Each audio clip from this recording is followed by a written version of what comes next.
On today's episode, we're going to talk about the Thursday night football game, plus all my starts and sits for Week 8, coming right up.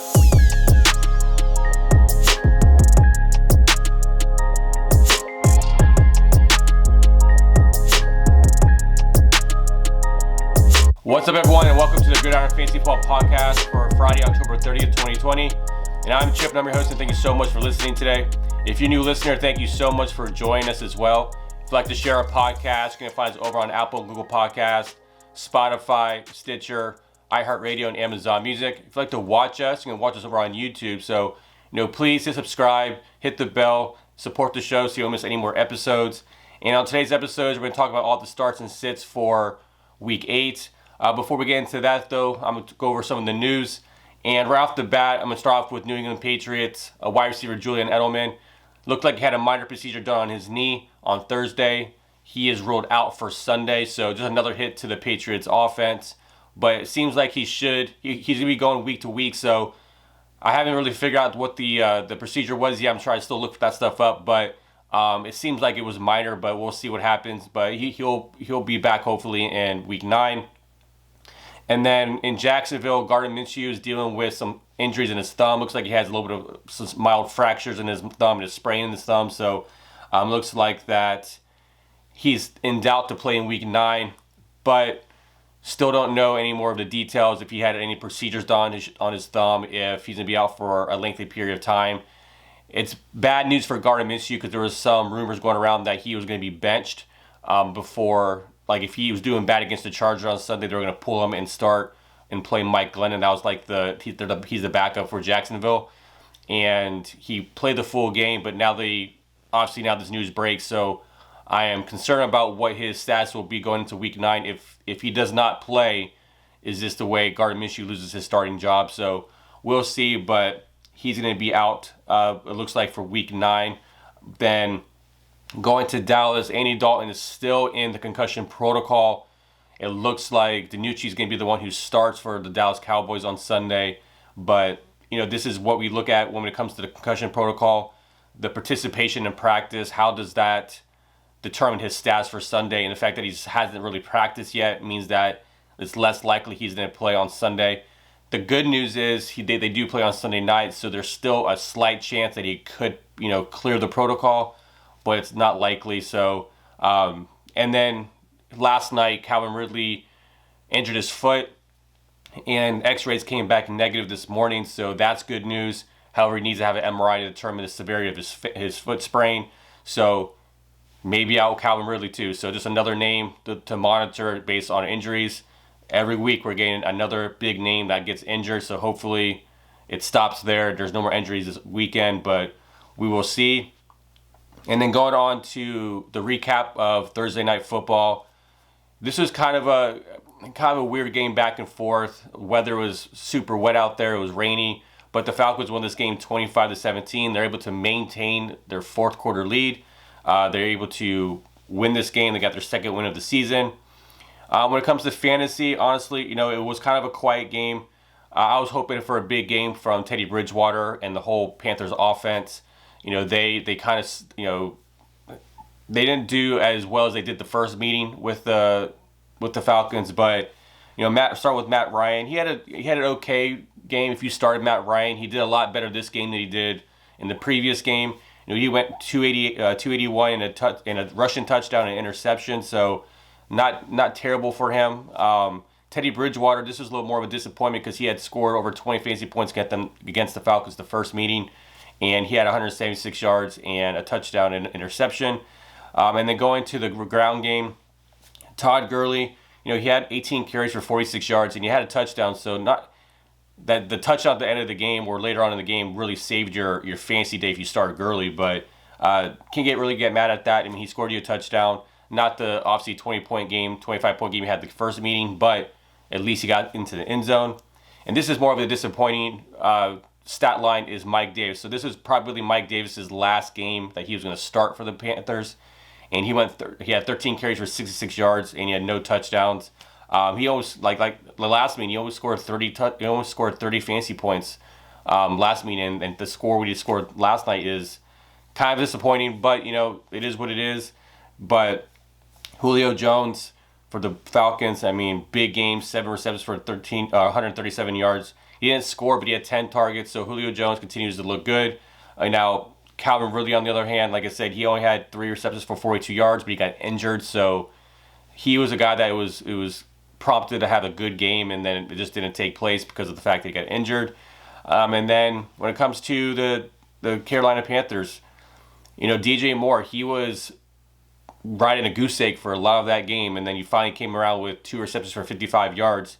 So it wasn't, bad in the PPR format, or not too bad in a PPR format, but the fact that he got at least something was good, because it would suck for him to be a guy that was one of the better starts of the week against that Falcons offense, and the fact that he only got 2 receptions was frustrating. But both Robbie Anderson and DJ Moore, pretty quiet games, but the guy who had the big game was Curtis Samuel. So just another guy that was able to step up to get the offense going. He had a rushing touchdown. And then, he had 4 receptions for 31 yards and a receiving touchdown. He had a long pass from Teddy Bridgewater. So, it's one of those weeks, a weird week where everything's lined up for these Panthers players to have good weeks against a really struggling defense. And they weren't able to get it done. But the guy that you probably didn't play was the one who got it done. So that's how it goes sometimes in fantasy. And then at tight end, not a bad game from Hayden Hurst. I wasn't expecting him to have a good game because the Panthers are good against the tight end. But honestly, he had 5 receptions for 55 or 54 yards. So if you're in a PPR league, not a bad outing. When it comes to how volatile the tight end position as a whole has been, you got to be happy with 10 PPR points. He had 7 targets, and determining how Calvin Ridley's status is for his foot, that just gives targets to be going elsewhere. So I think Hayden Hurst may be the one who benefits a little bit from the Calvin Ridley injury if he's out for any substantial amount of time. But at least he had a decent game when it came to the tight end position and based on the matchup. So good for him. Now let's move on to the Week 8 matchups and all my starts and sits for all the games. And the first game I'm going to start off with is the Patriots versus the Bills. The Buffalo Bills are favored by 4 points, and the over-under is 41. The must-starts in this game, I want to put Josh Allen on this list. He does struggle. The Patriots do a good job on taking away their good players. So my concern is if Stephon Diggs is taken out of this game, how well does Josh Allen do? We saw him struggle against the Jets. The Jets didn't allow any touchdowns last week against the Bills. But Josh Allen has too much of a dual threat quarterback where he has a safe enough floor where he may not get you the 30 points, 40 points that you're used to based on how he did the beginning of the year. But I think he has a safe floor where he's going to have a decent game.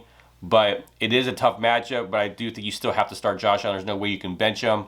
And obviously, I think you still start Stephon Diggs. I know this is the defense that can take away their best player, but the Patriots have been struggling. They struggled last week, I know, against the rush, but I think Stephon Diggs can at least have a decent game, but it's a little concerning just based on the matchup. And I think a sneaky play in this game as well is the Bills' defense. I think you can start the Bills' defense because you saw Cam Newton struggle last week. They don't have Julian Edelman, so that it can be a sneaky. If you really need a defense, I think the Bills could be one of those under the radar defenses for Week 8. And then when it comes to the flex, I put Devin Singletary in this category. I think that Zach Moss, I feel like, is kind of getting to that point where he could be becoming the starter soon. But I think Devin Singletary, based on that, I think that since he's still labeled the starter, I think he's a decent flex play in this game. Same with James White and Cole Beasley. When it comes to the boom-bust players for this game, I have Damian Harris and Rex Burkhead on this list. Every week it's a different Patriot that does well in the backfield. James White only played like 10 snaps last week, so I don't know if it's still just the way the offense and the game script goes. So sometimes when you have to get in there winning and you have to pass the ball, sometimes some of these players get taken out of the game. So I think that those two are definitely boom-bust type of players. When it comes to Zach Moss, Zach Moss, like I said, he could be becoming the starter soon for the Bills. So with that being the case, you can try to play him if you have a bye week or injuries. But that's one of those guys where you play him and you hope for the best. And if he gets you 0 points, then you expect that because that's what's in the boom bust category. You just don't know exactly how this guy's going to perform that given week. And I think you're sitting Cam Newton. I don't think that you can play him right now. I think that you have to see more coming out of him. I think that the 3 interceptions, him struggling, against the 49ers. I mean, the 49ers do have a good passing, pass defense, so don't take that away. But Cam Newton, I think this is a week you kind of see and watch and see what he does. Hopefully he turns back into what we saw in the beginning of the season. If that's the case, I think it would be a good start. But right now you're going to sit him. And you're going to sit John Brown. John Brown been dealing with some injuries. I know he's participating more in practice, but it's one of those. It's a soft tissue injury, and he's a guy that I don't like playing guys who have soft tissue injuries that haven't played a game yet since their injury. So he's a guy that I'm willing to bench if I have a better option. And then obviously you're going to sit Julian Edelman. He's out for this game. And then from a tight end position, I'm not playing any tight ends in this game. So that's my start to sits for that game. And moving on to the Titans versus the Bengals. The Titans are favored by 5.5 points, and it's a 53.5 over/under. And I think you can both start Ryan Tannehill and Joe Burrow. I think that the Titans do have a good defense, but I do think that because Joe Burrow leads the league in attempts, and right now, Joe Mixon looks like he's not going to play, I think they're going to be passing the ball a lot more. They are susceptible to a big passing game from, like, the Titans do give up a lot of points to wide receivers, so I think that obviously benefits Joe Burrow. So I think you can start both Ryan Tannehill and Joe Burrow. Obviously, you're going to start Derrick Henry, Giovanni Bernard. If Mixon is out, you're starting Giovanni Bernard. At wide receiver, you're starting A.J. Brown. You're going to play Tyler Boyd. You're playing T. Higgins. At tight end, you're going to play Jonnu Smith. And when it comes to the flex, you're going to play A.J. Green. His target share has gone up. He's actually starting to come around a little bit more. So a lot of people had dropped A.J. Green. But I think that in this game, it's a lot of mouths to feed, because I think every receiver on the Bengals is a decent start, especially in PPR format. So I think he definitely deserves some type of flex consideration. And then boom bust is Corey Davis. I think Corey Davis, he's definitely more involved in the offense, and I think that he has a chance to have a decent game. But he's one of the guys that if AJ Green goes off, Corey Davis is not going to have the targets and the yardage and the points. So I think that you can play Corey Davis, just have low expectations. And at my sit, you're not going to play Drew Sample. I think that's the guy that you sit in this game. And going on to the Raiders versus the Browns, the Cleveland Browns are favored by 2.5 points, which is very surprising. The over/under is 50.5. In this game, you're going to start Derek Carr. He had a bad game against the Bucs, but the Bucs definitely have a good defense. So this is a very favorable matchup for Derek Carr and that receiving core. So I think that Derek Carr is a good start this week. And then when it comes to running back, I think Kareem Hunt, obviously Josh Jacobs. At tight end, you're playing Darren Waller. When it comes to the flex, I think Jarvis Landry and Rashard Higgins deserve flex considerations. Obviously, with OBJ now out for the season, I think that Jarvis Landry obviously gets more of a target share. And then I think Rashard Higgins has a decent game because the Raiders are pretty average against the pass. So I think that Rashard Higgins can have a good game. And when it comes to boom bust, I think Henry Ruggs is this guy. Henry Ruggs is a guy that doesn't get a lot of volume, but he's a guy who can score on a long touchdown. So I have him in this category. And the Cleveland Browns, I mean, we saw what happened last week to the Browns. So I do think that we can see a big play from Ruggs happening against the Cleveland Browns. So we'll see. And then Harrison Bryant. Harrison Bryant was at waiver wire ad this week because of Austin Hooper going out and because of the matchup. He's the starter, and this is another favorable matchup. We saw what the tight end position did against the Raiders last week with Gronk. I know it's Gronk, but Harrison Bryant is definitely a very athletic tight end, so I think he's a decent option here. And then when it comes to sitting, I'm gonna sit Baker Mayfield. Baker Mayfield's a guy that I can't trust. He had a good game last week, but I just can't trust him still. He's outside of my quarterback one range. So unless you're in a 2-quarterback league, obviously you're playing him in a 2-quarterback league, but in a 1-quarterback league, I think that you probably have someone better on your roster unless you're dealing with the injury or bye week. But if you do have to play Baker Mayfield, go for it. But I think that he's a guy that I sit in this game. And then going on to the Colts versus the Lions. The Colts are favored by 3 points. The over/under is 50. And in this game, not starting any quarterbacks in this game. Matt Stafford, I'm going to sit. The Colts allow the fewest fantasy points to the quarterback position, so I'm not going to chance that. and they get Darius Leonard back, their linebackers, so that just makes that much tougher for offenses and the quarterback. So Matthew Stafford, I'm not going to play this week, and I'm not playing Phillip Rivers, obviously. At running back, you're going to play Jonathan Taylor. I think that you start DeAndre Swift now. I do think that he led in snaps last week, so I think he deserves to be started. He's had two good weeks in a row. I think you start DeAndre Swift. At wide receiver, you're going to start Kenny Golladay. He's really the only receiver that I'm going to say as a must start for this game, obviously. And that tight end, you're going to play TJ Hawkinson. It's a good matchup. I think that he has a decent game. At the flex, Nyheim Hines is always going to be flex considered because the fact that he plays, out of the backfield as a third down back.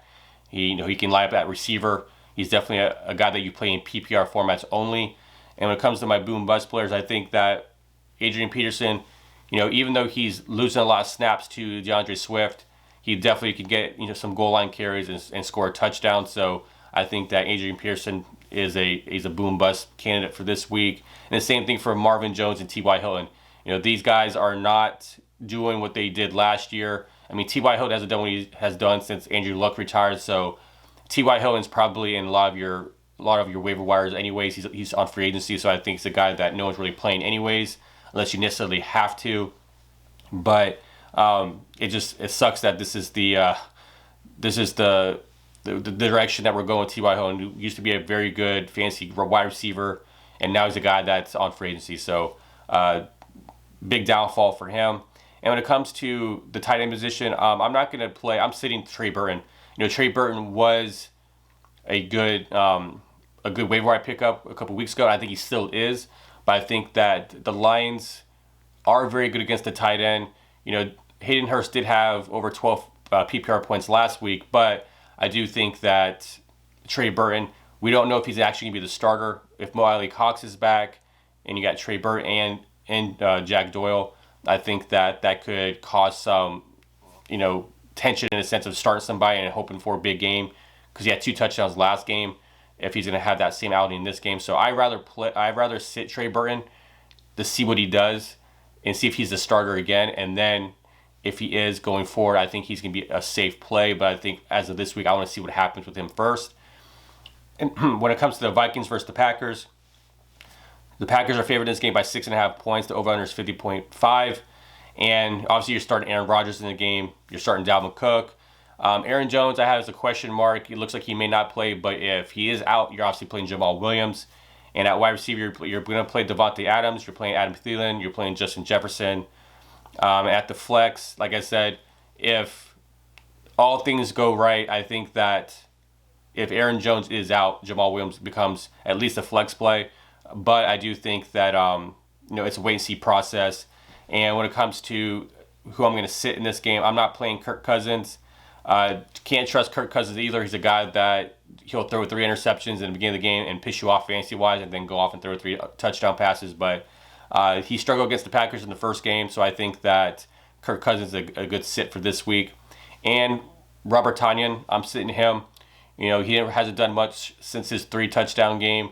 Hasn't really done pretty much anything when it comes to like fancy wise in your roster. So I think that Tonyan was a good waiver wire pickup, but I think that it's a guy that you have to have another wait and see approach to see what happens with him. If he does well, then you plug him back in your lineup. But I wouldn't drop him just yet. Wait to see what he does this week against the Vikings, and hopefully he has a big game. But I'm not going to play Robert Tonyan in this game. And then Irv Smith Jr., you're going to sit him. And then go on to the Jets versus the Chiefs. This is one of the biggest lines I've ever seen, but Kansas City Chiefs are favored by 19.5 points. So that's the biggest point differential I've seen this year is at 19.5. It's an over-under of 49 points, so this is going to be an all-Chiefs game. You're going to start Patrick Mahomes, obviously. You're going to play Clyde Edwards-Helaire. You're playing Tyreek Hill. I think Tyreek Hill could have a massive game. He's going to, they're not very good against receivers of this nature, so I think that Tyreek Hill could have a big game. The only thing I'm concerned about is if they start doing well in the rushing game, if that's going to cause Tyreek Hill to be taken out in the sense of just game script. But hopefully they're able to get involved in the passing game early, where Tyreek Hill has a decent game. He's scored in 6 out of 7 games, so hopefully he has another score. And obviously you're going to start Travis Kelce. When it comes to the flex, I think you're going to play Le'Veon Bell. I think that we saw his involvement last week and each week that he's with that offense, he's going to get more involved. So definitely going to put Le'Veon Bell in the flex. When it comes to the boom bust candidates, you're going to put in this category LaMichael Pirine. He got the most snaps. He played, majority of the snaps for the New York Jets, and I think they want to see what he had. Last week, if he didn't score a touchdown, he had a pretty bad fantasy game. That's why he's on this. I mean, the Chiefs' defense is starting to turn around and do well. But I think that Pirine, if you need the workload and you need someone to plug in because of bye weeks or injury, he's a gross pickup and a gross play because he's on the Jets' offense. But it's something you have to do based on workload. And then I think Denzel Mims, this will be a second game back. I think that he'll get more involved in the offense. So I think he's a boom-bust candidate. And then Mecole Hardman, he's always going to be in this category because, like I said, he can pop off for 2 receptions for 100 yards and a touchdown, or he gets you 1 catch for 10 yards. So he's a guy that's in that category. And you're going to sit Sam Darnold, and you're sitting Chris Herndon, the tight end. I don't think, other than Pirine and maybe Denzel Mims, you can't really play any Jets. You can't really trust anybody because it's just the way. And Jamison Crowder may be out this game as well. So just can't really trust the Jets right now. I mean, you can't really trust the Jets at all with anything in fantasy. And when it comes to the Rams versus the Dolphins, the Rams are favored in this game by 3.5 points. The over-under is 46. In this game, I'm not going to play Jared Goff. I'm not playing Jared Goff or Tua. This is Tua's debut, and I would love to, let's say, go and play Tua, but he's playing against a pretty stout defense, so I'm not going to go out there and put him in there. And then when it comes to Jared Goff, Miami, they're only allowing 16.8 fantasy points per game, so it's not. I don't think he'll have an awful game, but I think that this is a game that the Rams have to travel. They just had a Monday night game, and then they had to travel across country to Miami. West Coast teams generally have a harder time going from the West Coast to the East Coast, so not really sure how that's going to play out for Jared Goff, but I'm safe to bench him. If this isn't one quarterback leagues, if you're in a 2 quarterback league, you're playing Jared Goff. So remember, all my starts and sits are based on you, and because most formats are 1 quarterback leagues. So when I say bench Jared Goff, that's if you're in a 1 quarterback league. But I just think that he could struggle, and I think the offense as a whole could struggle. But when it comes to who I can start in this game, I think Myles Gaskin, he has too much workload to not, he's safe. He has a safe floor because he's involved in the passing game. And I think with Tua being, his first start, I think that this is going to be a guy that could be the safety net for Tua. So I think that Myles Gaskin can have a decent game. You're going to start Darrell Henderson in this game. He's a guy that obviously gets the majority of the carries. It depends on who gets the touchdown, but he definitely is the guy that you have to play. And then you're going to play Cooper Kupp. You're playing Robert Woods. And at the tight end position, you're going to play Mike Gesicki. I think this is a good matchup for him. The Rams have allowed the 4th most fantasy points in the last 2 games. So I think that is something to consider. Mike Gesicki is a guy that could be lined up in the slot. If the only problem is if Devontae Parker's out, that means Preston Williams will be the number 1. It depends on who Jalen Ramsey is going to be lined up against. So that could be where obviously if Parker's out, then Preston Williams is going to be guarded by Ramsey. So I think that that's going to give Gesicki some better opportunities to score because he'll be lined up in the slot a lot. But I think that when it comes to the flex, you're going to play Malcolm Brown. Malcolm Brown is a guy that's gained. Sean McVay trusts him on 3rd down and pass protection. So he definitely has the capability to he has a low floor, but he definitely can be considered in the flex. And then the boom bust candidates, like I just mentioned, is Devontae Parker and Preston Williams. We don't know if Devontae Parker is going to be active this game. So if that's the case, I wasn't going to play him anyways. The matchup is too tough against Jalen Ramsey and Preston Williams. He's kind of touchdown dependent right now. He hasn't really had the game where he had a lot of receptions and a lot of yards. So I think they're both boom bust candidates for this game. And like I said, you're going to sit Jared Goff and Tua. And you're not playing Cam Akers. I know this is kind of a disappointment for fantasy in 2020. Cam Akers is a guy that everyone has had high hopes for, but right now it's Henderson and Brown. So you're benching Cam Akers, and you're not playing Gerald Everett or Tyler Higbee in this game. So that's my starts and sits for the Rams versus Dolphins. And now going to the Steelers versus the Ravens. The Ravens are favored in this game by 4 points. The over-under is 46.5. In this game, you're going to start Lamar Jackson. You're going to start Big Ben. This is in 2 quarterback leagues. I think that Big Ben, he he's kind of slowed down a little bit. That he started off the season pretty hot, and now he's kind of averaging about that 15 to 17 point range. He hasn't really scored 20 fantasy points against the Ravens in quite some time, so could be a quiet game for Big Ben. However, the Ravens can give up the big plays a lot. If everyone plays for the Steelers, I think there could be a potential good game from Big Ben. When you have Juju, you got Chase Claypool, you got Deontay Johnson, obviously James Washington, you add Eric Ebron. I think they have enough in the passing game where if you're going to start Big Ben, I think there's encouragement there based on the weapons because they can't guard everybody. They have a good defense, but I just can't see how every receiver is going to be locked down and Big Ben can't have a big game. And then when it comes to running back, you're playing James Conner. At wide receiver, you're going to play Marquise Brown, and then you're going to play Deontay Johnson. Obviously, he seems to be taking over the number one receiving role for the Pittsburgh Steelers. However, he left the game Sunday with an injury. He has been practicing a little bit this week, so hopefully his on Friday his participation goes to full participation, so we can feel confident that he's going to play and guaranteed to play. And then you're starting Mark Andrews. When it comes to the flex, this is going to be a little tough. Mark Ingram looks like he could be inactive due to a high ankle sprain, so J.K. Dobbins and Gus Edwards are a flex option here. The only thing is which one is it going to be? I mean, Gus Edwards has been getting majority of the carries, but J.K. Dobbins is the rookie that they drafted. Now, does he get more involved? Do they let him start? It's just another running back situation, just unsure who to play. But I think they definitely do have some flex appeal. And then I think Chase Claypool and Juju are good flex options here. Like I said, the Ravens are a good defense, but they can't guard everybody. So I think that Juju and Deontay Johnson will get the majority of the coverage, which leaves Chase Claypool out there. So hopefully that he can have a big enough game to kind of resurrect his .8 game last week. And then boom bust candidate is Eric Ebron. This is a guy I don't like playing Eric Ebron. It's hard to determine consistency with any tight end right now. If you're not Travis Kelce or Darren Waller or those guys up on the top of the league and George Kittle and stuff, it's hard. And when you're streaming tight ends, it's hard to kind of figure out who to play. But Eric Ebron, I mean, he's been involved. He had a decent game last week. And if they lock down those wide receivers, Eric Ebron could benefit from that. So I think that he definitely can be a boom bust for this week. And going on to the Chargers versus the Broncos, you're going to start Justin Herbert. It's hard not to start Justin Herbert. He's the top 10 quarterback, I think, this week against the Broncos. You're going to play Melvin Gordon. Wide receiver-wise, Keenan Allen, Hunter Henry you're going to play. You're playing Noah Fant for the Broncos at the tight end position. You're going to play at flex. I think Justin Jackson and Joshua Kelly are flex options. This is another backfield that who's going to get the more carries.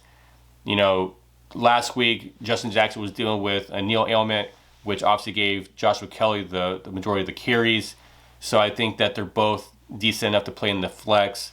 I think Mike Williams is a good flex option here. He had a bad game last week, but the Broncos, they're struggling against the pass. So I think that with them have to deal with Keenan Allen and Mike Williams, I think they both can be played.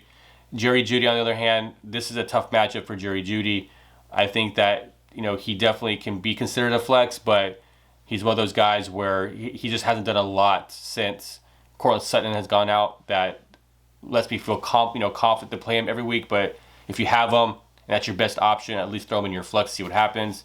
And for boom bust candidates, I think Philip Lindsay is a boom bust candidate with Melvin Gordon back. He's not gotten suspended from the league from his DUI, so it looks like Philip Lindsay takes the back seat to the rotation. But if they play the hot hand, if Philip Lindsay is the one who is doing a lot better, then I believe that Philip Lindsay could definitely be a guy that could potentially have a decent game. And then Tim Patrick, if he's active. So Tim Patrick has been the one actually has been doing the best since Courtland Sutton's gone out. I think that because Jerry Jeudy does get all the attention from the number one corner, I think that allows Tim Patrick to have a better game. But it's not guaranteed that he's going to be active. So he's a boom bust can't. Tune in tomorrow to my injury analysis show where I go through all the ins and outs for week 8. So I'll hopefully have better information tomorrow on who the guys are going to be in and out for week 8. And then you're going to sit Drew Lock. You're not playing Drew Lock in this game. Drew Lock right now, he's a disaster right now. So I don't think you can play Drew Lock, especially against the Chargers defense. And then going on to the Saints versus the Bears. The Saints are favored in this game by 4.5 points. Over under is 43.5. In this game, at the running back position, you're starting, obviously, Alvin Kamara.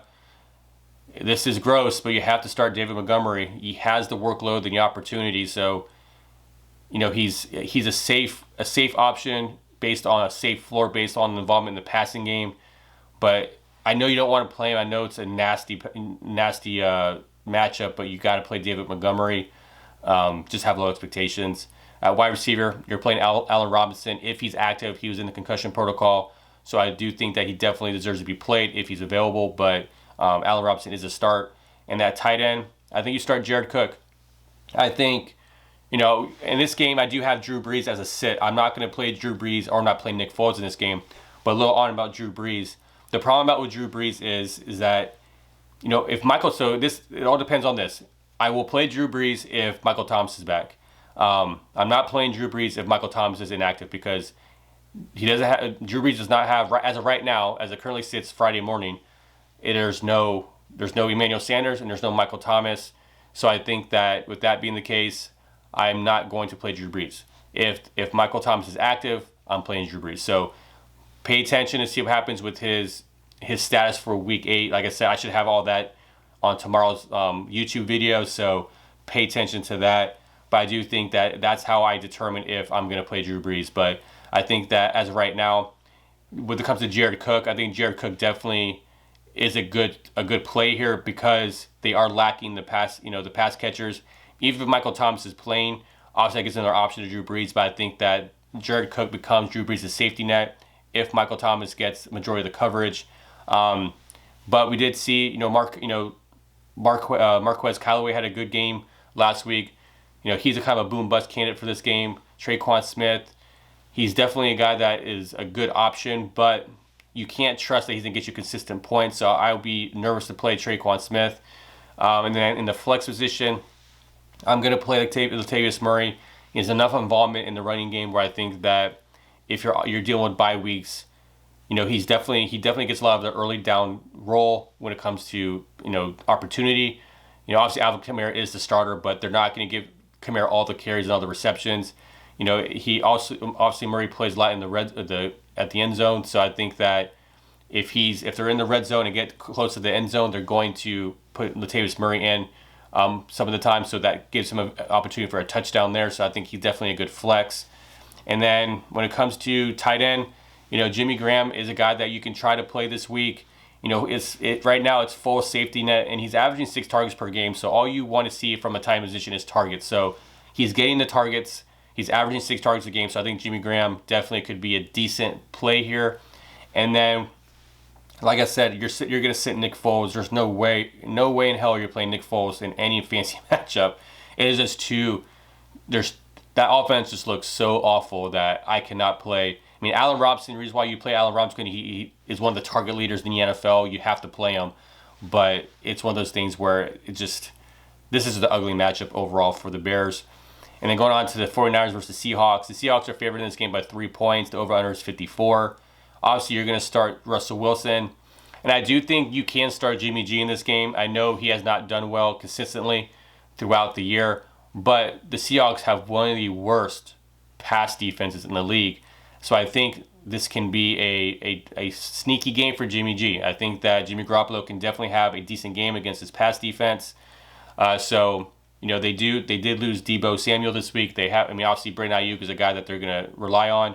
Obviously George Kittle, they can't defend the tight end very well. So George Kittle becomes a definite, obviously big start this week for him. Hopefully he has a big game. And I think that at the running back position, you can play Carlos Hyde. The problem is you play Carlos Hyde because if you're a Chris Carson owner, or if you need a running back with workload, the 49ers are first against fantasy running backs, so it's not a good matchup. So Carlos Hyde, if you picked him up off the waiver wire this week and you're going to plug and play him, have low expectations, because he has some ailments right now as well, some soft tissue, but it looks like it's minor that he's still going to play on Sunday. But have low expectations with Carlos Hyde just because the matchup's not good, but the workload's too much for you not to play him. So I think that Carlos Hyde's a start. At wide receiver, obviously you're playing Tyler Lockett. He's not going to have a 53-point game against this defense, but he's definitely a guy that you have to play. Obviously, you're playing Tyler Lockett every week. DK Metcalf you're playing. And Brandon Ayuk is going to be a must start for me. And obviously, you're going to start George Kittle. And at the flex, this is going to be the interesting thing for me when it comes to how to figure out the 49ers offense in the running back position, because Jerick McKinnon, everyone thought he was going to be the starter last week, ended up being Jeff Wilson. Now, this week, Jermichael Hasty was a popular add to people's rosters. And it's like, okay, do you chance playing Jermichael Hasty, assuming that he's going to do what Jeff Wilson Jr. did last week and be the starter? That's a hard thing to determine. We have no idea what goes on in the 49ers locker room and Kyle Shanahan. So my guess is Jerick McKinnon is the better play because he should be the starter. But then I wouldn't be surprised if Jermichael Hasty gets all the snaps and becomes a fancy star for week 8. So that's the only problem with this, is that a lot of people added Jermichael Hasty. He definitely gets you 0 points because we have no idea what's going to happen. And we have no idea if Tevin Coleman's going to be back. So if Tevin Coleman's active, it's obviously puts a bunch of just confusion to who to play. So if you own somebody on the 49ers roster that's a running back, I'll be very hesitant to play any of them. But you have to, based on the matchup, and plus, Kyle Shanahan he's just a genius when it comes to the running back position, who's going to be the guy who gets the carries and the workload. But it's hard to determine who's going to be that guy. So I think you have to kind of be careful on who you play in the 49ers backfield. And going to Sunday Night Football, this is going to be a fantastic matchup. We got the Cowboys versus the Eagles. The Eagles are favored by 9 points, and it's a 43 over-under. And obviously, you're starting Carson Wentz in this game. I mean, this is a guy who could probably have the best fantasy week. He is a guy that is going against it's pretty much he's going against nobody. That Dallas defense might as well just put nobody on the field because they cannot guard anybody. They gave up a lot of rushing touchdowns. They gave up a lot in the passing game. So Carson Wentz, this guy is a must. If Carson Wentz has a bad game against the Eagles, it's going to be an anomaly because I don't know. Everyone has a good game against the Cowboys defense. But Zeke, you have to play Zeke. Even though that Cowboys offense right now is uncertain, you have to play Zeke. And when it comes to the Eagles running back position, you're going to play Boston Scott. Obviously, we saw Antonio Gibson have a big game against the Dallas Cowboys last week. The Dallas Cowboys are leading the league in rushing touchdowns that they give up. So I think that you play Boston Scott. Miles Sanders has a slim chance to play in this game. If Miles Sanders is active, I think you have to play him because the matchup is too sweet not to play Miles Sanders. So obviously that takes, Boston Scott will take the back seat to that, but we don't know. But if any of those two are active, you're playing those players. At wide receiver, you're definitely playing Travis Fulgham in this game. I think he can have a massive game against the Cowboys. You have to play Amari Cooper. Amari Cooper is the number one receiver for the Cowboys, and right now you just have to play him. You have to go in there expecting less than 10 points from a PPR standpoint, but hope that he gets more in a touchdown. I think that he'll be the guy that they're going to try to funnel the ball to. So Amari Cooper is a guy you have to play. And I think at tight end, I think you can a sneaky play this week is Richard Rodgers. Great matchup. Obviously you have Ertz out. Goddard's not back yet. So I think Richard Rodgers is a guy that you definitely could play in this game. And then when it comes to the flex, I have CeeDee Lamb in this category. CeeDee Lamb, to me, man, this is hard because I own him in my main league. I love playing him. He's a safe play. And right now, he's on my bench. I benched him last week, and it's unfortunate because I love CeeDee Lamb. He definitely is a very talented player. But this Dak Prescott injury and this Andy Dalton experiment right now has not been good for CeeDee Lamb or Michael Gallup. So, it hasn't been good for anybody on the offense for the Cowboys. But CeeDee Lamb, it sucks because he's a guy that you can plug and play, feel good about. He's your wide receiver 2, wide receiver 3, and possibly a flex. But CeeDee Lamb, man, I think that he does have a decent opportunity to do well because he does light up in the slot a lot. And the Eagles do struggle, in the passing game. So CeeDee Lamb definitely can be a flex, but just have low expectations. And a boom bust candidate. So I have Jalen Reagor here. So Jalen Reagor is going to play Sunday. And he's going to go. He has a favorable matchup against the Cowboys, obviously. And I think Jalen Reagor could have a big game. He obviously hasn't played all year, but this is the guy I think that if he has a big game, he's going to be the top waiver wire pickup for Week 9. So I do think that if you're able to get him on your roster now, do it now, just because you want to get ahead of your league mates and picking him up. I tried to pick him up, and he was already gone in my league. So it's one of those things where this is an opportunity to get a number one wide receiver. I think Jalen Reagor can be that guy as long as he stays healthy. And obviously, when you're sitting, you're going to sit. Looks like Ben DiNucci is going to be the quarterback this week for the Cowboys. Have no idea who that is. I know he's the backup, but like I'm not playing him. I ain't going to chance that. You're not going to play Andy Dalton obviously because he's in the concussion protocol. You're not playing Michael Gallup. You have to sit Michael Gallup this week, and then Dalton Schultz is a guy you're going to bench as well. So a lot of guys that you would normally play, other than DiNucci, but everyone else you're generally playing for the Cowboys, and right now you just can't. So it's unfortunate. Then moving on to the Monday Night Football game, we have the Bucs versus the Giants. Another high point differential. The Tampa Bay Buccaneers are favored by 12 points. It's over under 45. Obviously, you're starting Tom Brady. Tom Brady now is a must start every single week. And then when it comes to the running back position, this is going to be a tough one because you got Ronald Jones and Leonard Fournette in this category. Leonard Fournette played a higher percentage of the snaps in Week 7. He was favorable 55% to 43% for Ronald Jones. So we always felt like Leonard Fournette was going to be the guy that could potentially be the starter over Ronald Jones. But Ronald Jones is having a good season, so you can't just bench Ronald Jones in favor of Leonard Fournette. I think the thing that has affected this backfield is like LaShawn McCoy usually comes down on third down and is the pass-catching running back. He did not play a single snap in Week 7 for the Bucs. Leonard Fournette took that role. So I think that you're going to see that 1-2 punch of Jones and Fournette. But Fournette did have more of the snaps with 53% last week. So I think that's a position to kind of monitor on who becomes the starter for the Tampa Bay Bucs. If Ronald Jones is able to hold off Leonard Fournette, or you see Leonard Fournette snaps increasing and Ronald Jones decrease. So that's a situation to monitor. And you're going to start Mike Evans with Chris Godwin out. I think this is going to be a big Mike Evans game. I think you played Mike Evans, obviously. And tight end, you're playing Gronk. Gronk is a top 10 tight end this week. I mean, this Giants defense obviously is not good. This team as a whole is not good. So I think that you have to play Gronk. I think a big matchup for him. When it comes to the flex, I think Scotty Miller, that's a good pickup. I think if you picked him up, I think you can play him this week. With Chris Godwin being out. With the New York Giants, you can play Sterling Shepard and Darius Slayton in the flex. I think, the Bucs do have a good defense. Their secondary is getting better, but they do give up big plays. So I do think that these are two options that you can play. Obviously, if the Bucs are able to get pressure on Daniel Jones, it's going to be an ugly game overall. But I do think that you can still play Sterling Shepard and Darius Slayton. And then when it comes to boom-bust candidates, I think Wayne Gallman. So the Bucs have a stout run defense. So you're not going to generally play any running back against the Bucs when it comes to like guys that you're unsure of based on their workload. We don't know about Devontae Freeman, right? Devontae Freeman, he left the game last week with an injury. Is he going to play? Is Wayne Gallman going to play? So I think Wayne Gallman definitely is a boom-bust candidate. I think, he definitely can get you some passes out of the backfield, but overall, this defense is really good against the run, so it's going to be hard to start any Giants running back in this game. And then the tight end position, you're going to play Evan Ingram.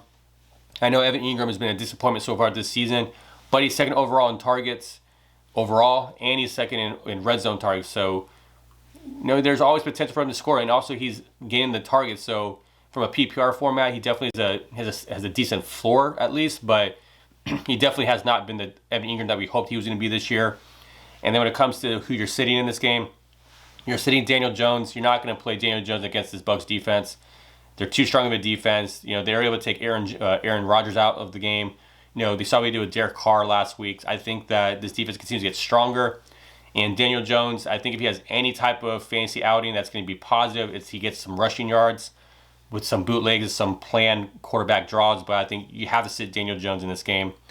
And then when it comes to defensive streamers this week, obviously I think the Bucs, the Eagles, the Chiefs, and the Chargers are definitely good matchups this week. I think if you're looking for a last-minute defense to play, I think you can play these four defenses. And on bye weeks this week, we do have the Cardinals, the Washington football team, the Jags, and the Texans. So those are all the matchups and all the start-sits for Week 8. And then, like I said, on tomorrow's episode, not on the podcast, but on YouTube, I'll be going through all the injuries for Week 8, who's going to be in and out for Week 8. So don't miss that episode tomorrow on YouTube. But that's it for today. Thank you so much for listening. Please like, share, and comment on the podcast, on the YouTube video. I always appreciate feedback. But on Monday's episode on the podcast, I'll be back on Monday to go over all the Week 8 fancy studs and all of my Week 8 reactions. But don't forget to hit subscribe so you don't miss any more episodes. If you'd like to follow us on social media, you can find us over on Facebook and Twitter at The Gridiron Pod. We're on Instagram at Gridiron Fantasy Football. So that's it for today. Thank you so much for listening. Happy Halloween and good luck in Week 8.